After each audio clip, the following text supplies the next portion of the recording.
everybody. Welcome to my podcast, Mackin With Des. Thank you so much for tuning in. I'm your host, Desirae Mack. And today, I really want to talk to you guys about my writing journey. Really where I started, how far I've come, where I am now, the impact it's had on my life, and really how it's the foundation of my internship and the opportunity for me to have a podcast. I think I owe a lot to my past experiences. I owe a lot to a lot of people and a lot of challenges that I've been through. So I really just want to highlight those experiences for you guys so you see more of my background and where I'm coming from, who I am as a person and as a writer.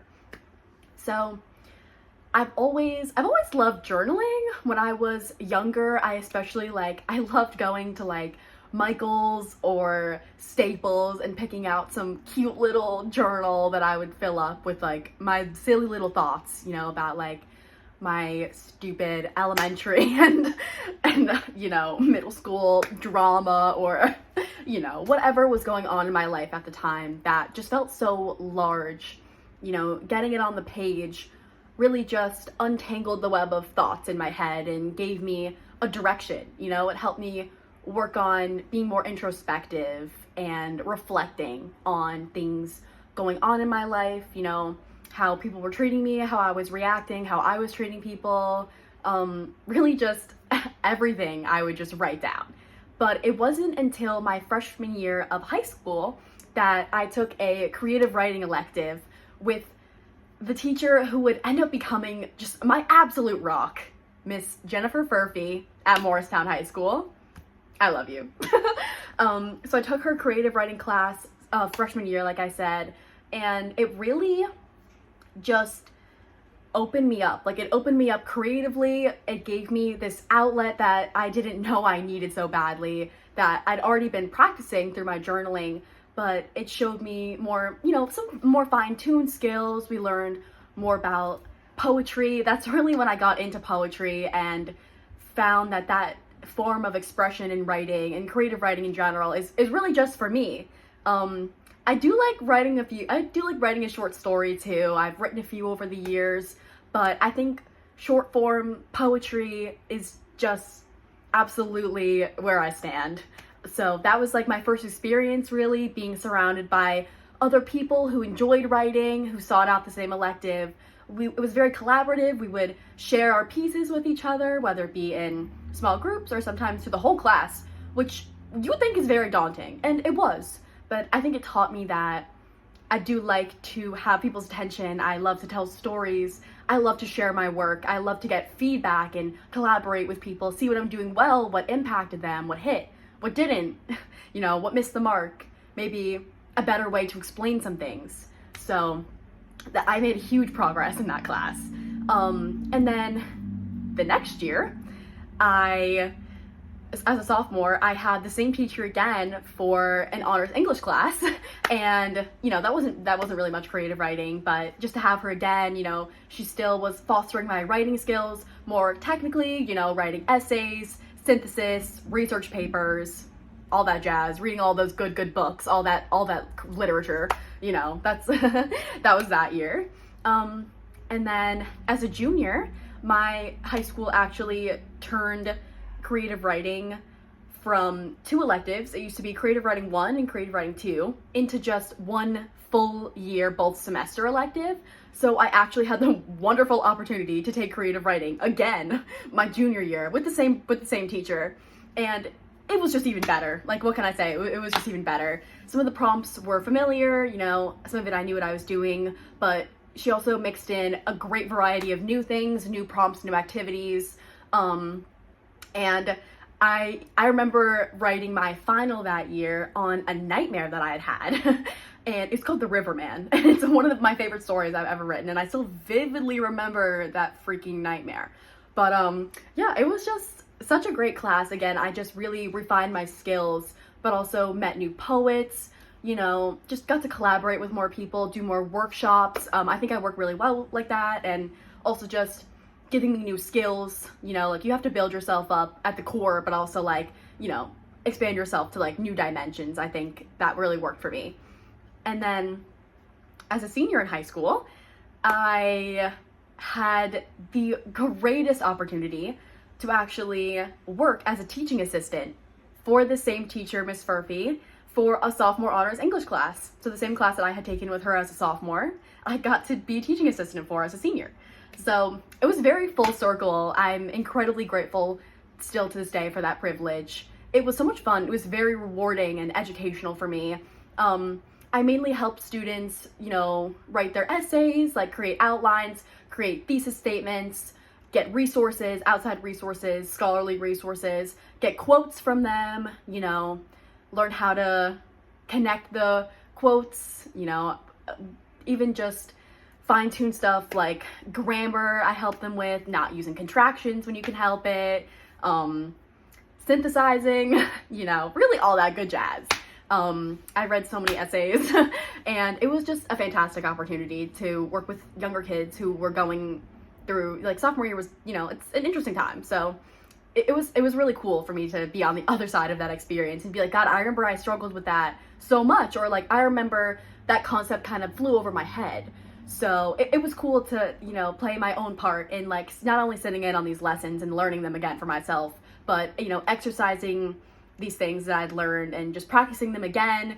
And the best way to learn really is by teaching other people, because that's when you're really proficient in what you're saying and doing. So again, that was an incredible opportunity. And it was actually this same teacher who motivated me to not only submit my writing to several contests throughout my high school experience, which was amazing. I actually have one poem published. It's called Friendship. Wow, it's been a while. It's called Friendship, and it's published in this spring 2018 or 2019 edition of a creative communications student publication. It's called Friendship, and it's a big metaphor comparing friendship to, like, the ebbs and flows of the ocean, the highs and low tides, comes and goes. Sometimes it stings, sometimes you miss it.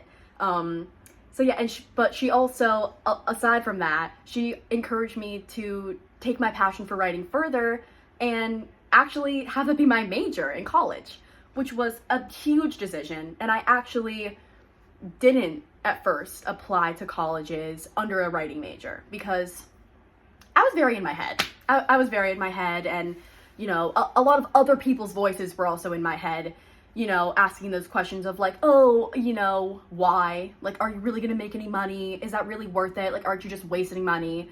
Like, what do you really want to do with writing? Like, is that worth it? Like, can't you just do that on the side? And I really had to just push all that negativity to the side. And this teacher as my mentor really showed me that I had a gift, I had something special, I had talent and curiosity and a zest for it, that a college education would be the perfect pairing. And there's so many more things to do with writing than we think. And here we are at Rowan University. I am a writing arts major, and I love the writing arts department at Rowan University. We're one of the only schools in a lot of places, but especially in New Jersey, with an actual writing major. Whereas a lot of other colleges have English programs and, minors in creative writing, concentrations. This major is a very encompassing major to different facets of writing, and it also allows us to concentrate in, like, I have a concentration in creative writing, as well as I have a minor in psychology too. It's very achievable. All the classes are very interesting. So yeah, I just love that Rowan's unique for that, in that I didn't necessarily want to pursue an English degree that was more literature or education focused almost. Writing arts is so much more diverse than that, and it sees writing as an art, because it is. Well, I think it is. And there's so many different things you can do with it. We do a lot of creative as well as technical and professional writing. We work with some graphic design stuff. We do some advertising. We write stories. We write poetry. We're just creative, and there's just so many more things that you can do with writing than you think. So I really do appreciate that teacher pushing me towards majoring in something that I was passionate about. I couldn't imagine going to school for anything else that I didn't actually love to do, that I just, like, who cares about the money? Like, sometimes it's hard in this society to say that because you have to care about the money. But I think making that choice for me was one of the best decisions I've ever made. And there are so many different ways to make money in writing, even though that's not what should be the most important. So since I've been at Rowan, I've done a lot in my writing journey. Freshman year, I joined this spoken word poetry workshop. Once I got more into writing, I really started looking towards getting my thoughts and getting these words off the page. I had also just taken an acting course. It was experiencing acting here, and I've always had a love of performance. I love talking. I'm a talker. Who would have thought? Who would have thought I have a podcast? Yeah, I love talking. I love telling stories and just having people's attention. So after that acting class, I was like, shit. There's kind of a link here between performance and poetry with spoken word poetry or slam poetry. So I joined this workshop with a professor on campus here, Stephen Cobb. It was called Too Loud for Loose Leaf, and it was like a 4-week workshop. Once a week we met for like an hour, learned about spoken word, practiced on our own, did our homework, came back, polished it up, and then we had a final showcase that I performed at as well with a bunch of other spoken word poets. We even had a guest poet, Lyrical Faith, which was an incredible experience that I'm so grateful for every single day. Not only being able to perform myself and feeling how fulfilling and motivating it is to captivate your audience and hear people snapping for you, but to be the audience as well, be on the other side and hear everyone's experiences, hear their techniques, like hear what everyone's gone through. It's just such a refreshing bit of humanity that still exists in spoken word, I feel. So it was an incredible experience, so much so that when it came time to pick our classes for the next semester, I decided to join Professor Cobb's spoken word poetry course. And it has just been an incredible experience. I took that last semester, and it was a pretty small class, a pretty niche, I would say, experience where we've never been more vulnerable with other people really in a classroom setting than we did in spoken word poetry. And I think that's so incredibly valuable. It was almost like therapy. Like, we all joked and it was almost like therapy, like we came to trust these almost strangers so quickly just by being vulnerable and expressing ourselves through poetry and playing with words, playing with metaphor, playing with intros and conclusions and gestures and body language and eye contact. We learned so much. We had so many guest speakers. Our professor performed for us as well. We got to meet Soul Child. It was just an incredible experience, and we had our final showcase for our final assignment in November, and I performed a piece that was really about sexism and misogyny, and it was a diss to period jokes. I will say that. I call it my little feminist period poem, but it's pretty aggressive. It really gets down into it. It was an experience I had with one of my closest guy friends, just made a stupid joke at the wrong time to the wrong person and got kicked out of my room. And then I wrote a poem about it. That is what poetry's for. And we're still friends. I've moved on. We've moved on from the experience. He's apologized. It was really an educational moment for both of us. And the poem really just highlights that impact, that's we've gotten over it, but I still feel that same anger and anxiety and just betrayal, hearing guys make period jokes. So that was an incredible opportunity, especially to see everyone in the audience, all the women who could relate, snapping at me. My mom actually drove down from Morristown to see the show, and made her emotional. It made me emotional. Poetry is a very emotional experience. I've honestly never cried more than, like, sometimes you just gotta cry and write a poem about it to move on.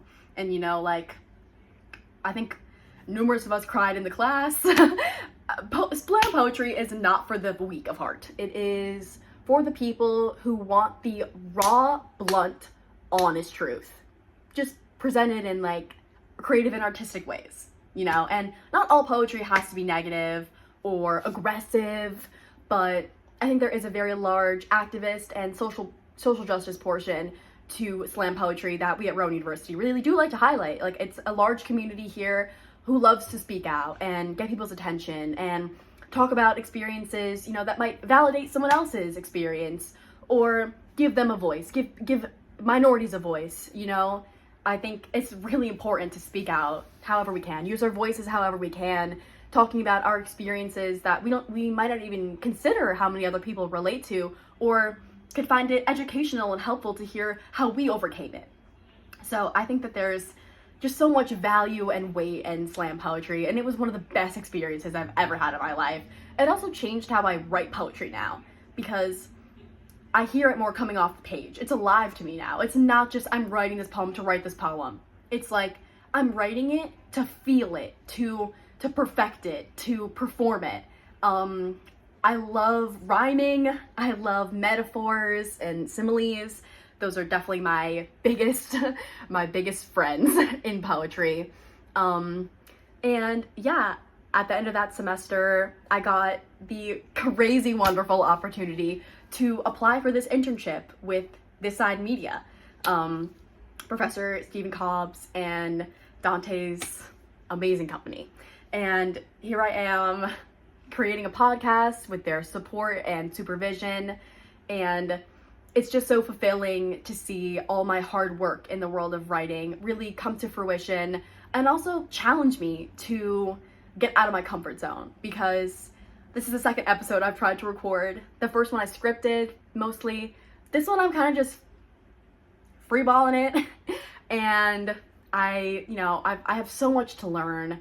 I'm so ready to immerse myself further into this world of content creation, you know, being an influencer, really just sharing my voice, having a platform to talk about my experiences, and hopefully, you know, engage other people and have other people want to come and listen to me and engage with me and come on this crazy journey with me of life, because it's crazy. And sometimes we just got to sit down and we just got to talk about it.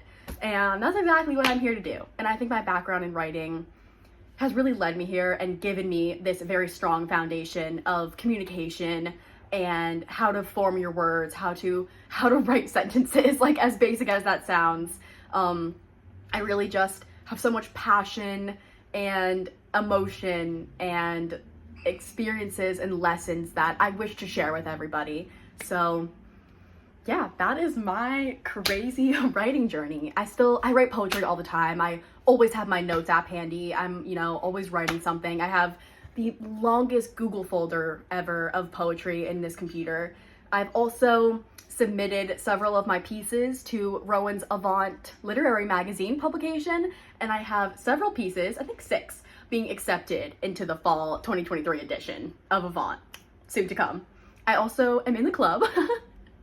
I also work behind the scenes reading these submissions and giving advice, and it's a valuable experience, you know, to be around other compassionate writers, you know, critiquing people's pieces, seeing what's good and what we don't like, you know, having this dialogue with the authors of, like, how did you intend this? You know, it's very interesting to see also the differences between how my poetry comes off on the page versus now on the stage, and, you know, like, seeing which one I like better, but also, like, keeping a balance, you know, like, I think it's always important to just do it all, you know, do as many different things as you can and just find different ways to combine your passions. And I'm so grateful to all of my past, to Miss Furphy, to my parents who support this, my poor roommates who listens to my poetry all the time, my friends back home who listen to my poetry all the time. You know, I'm just eternally grateful. Honestly, I really am. And I'm so excited for this podcast journey. So thank you so much, guys, for tuning in. And remember, everything happens for a reason. Make the best out of every moment you possibly can. All right. Have a great day, guys.